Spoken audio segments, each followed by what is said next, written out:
Is your partner a narcissist? How to know?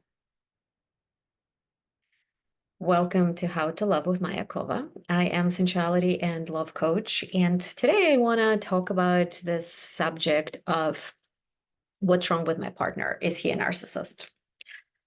There's a lot of videos on the subject, and in this video, I'm actually offering you a different perception. We're not going to dissect somebody else's personality because we are not psychiatrists.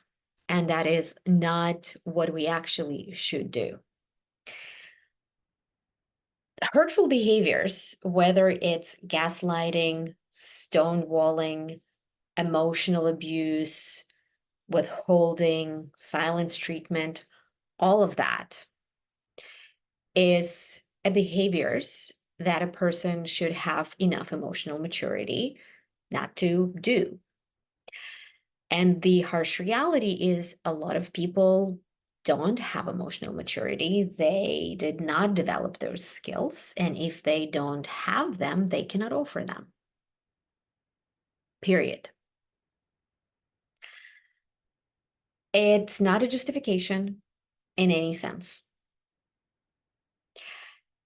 And you don't have any control over the other person, the skill set that they have, their desire to change, their desire to grow and improve, their ability, their capability, right? Are they actually capable of doing this if they in their 30s, 40s, 50s, 60s? None of that is in your control. But what I know as working with many people on understanding relationship dynamics is no matter what's going on in your relationship, there is two participants. And I get it. You 100% could be provoked. You 100% could be lashed out and being abused emotionally and being tricked, being manipulated. Totally get that. Again, not a justification for any of those behaviors. But what you have control and power is zooming out and reflecting on how did you contribute it into those experiences. And this is extremely mature, adult-like question. And finding the answers doesn't make you bad. It's not about whether you're good or bad. It's not about whether you messed up or not, or ruined this relationship or not. It is assessment of what can I learn? How can I protect myself better? How can I take care of myself better? And how can I show up in my power? Very often, those behaviors that considered to be narcissistic is response to our behaviors. And behaviors that for us might look very innocent. Oh, I got triggered and I just shut down. Or I got triggered and I didn't invite or didn't take care of something. Oh, I got triggered, I got mad, and I withhold my sex. Whatever that is. Right? So you have your justifications for your behaviors. But that's not what we're looking. We're looking to really understand what's happening for you. Did you get scared to set your boundaries? It feels uncomfortable to say your truth? Did you justify that because you love this person, you're going to let them do something that actually hurting you? Did you let them to convince you that you should not make a big deal out of something that actually a big deal for at the core of who you are? Did you actually back yourself up in this relationship? Not from aggression and not from victimhood. Very often when we go into victimhood, it's like a red piece of fabric for the bull, right? For the other person who most likely will have tendencies to be more aggressive. Because when we feel lack of power, it irritates their nervous system. Now we can again have a debate. Should they learn how to manage their anger? Of course they should, and we don't have control over it. So again, not saying that that's okay, but we putting light on you. If you slipping into victimhood in your relationship because you're not receiving something, it's a very logical thing for us to say, well, my partner doesn't do all those things. And the lack of all those things make me this way. But then in that case, nobody actually holds any responsibility. They got triggered. You got triggered. You need something from them. They need something from you. Nobody's responsible. And yet everybody's miserably unhappy. So one of the first steps, if you want to learn how to be a conscious lover, how to love consciously, how to create relationship, how to cultivate partnership versus repeating this cycle of he's bad, she's bad, he's bad, she's bad. Oh, I have my reasons, they have their reasons.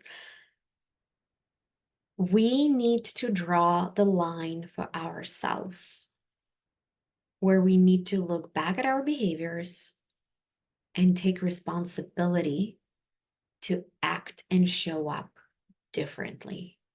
That is the only thing that will change your relationship dynamics with the existing person or with the new person. Otherwise, you're going to continue living this pattern where everything looks the same and time passes by and life passes by, and yet I am still here. The only control you have is to take a good, loving look and ask yourself, have I been backing up myself in this relationship?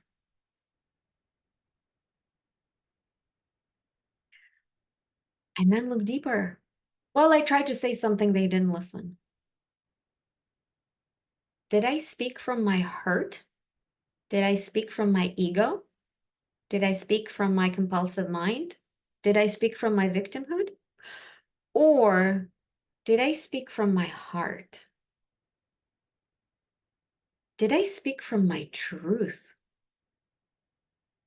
Did I speak from my authenticity with confidence,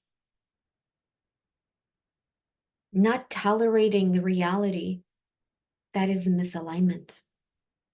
How often we actually say things where everything in our body feels like, yeah, nothing's going to change. I'm just going to continue tolerating it. But if you can hurt me a little bit less, can you please try? That's the message the other person's getting. Even when you say, don't you ever do this.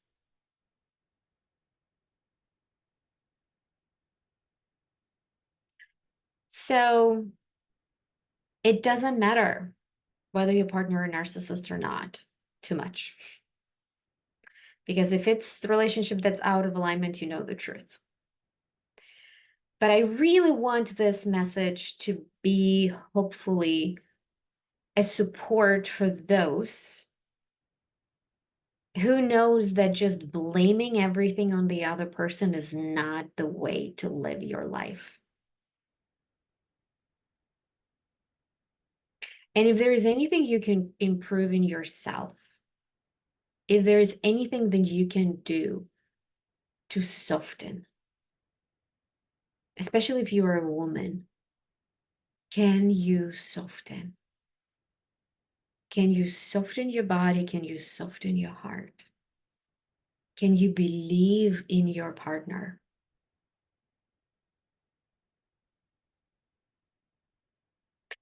And if you can't forgive, if you have to leave, that's 100% okay.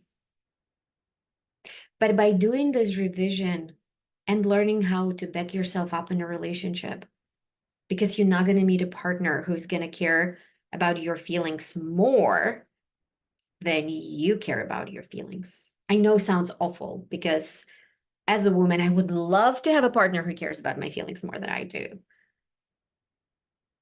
But that's not a realistic expectation. And even if something like that would happen, there might be some other price that you would have to pay in return for that. You are your own person in your own power.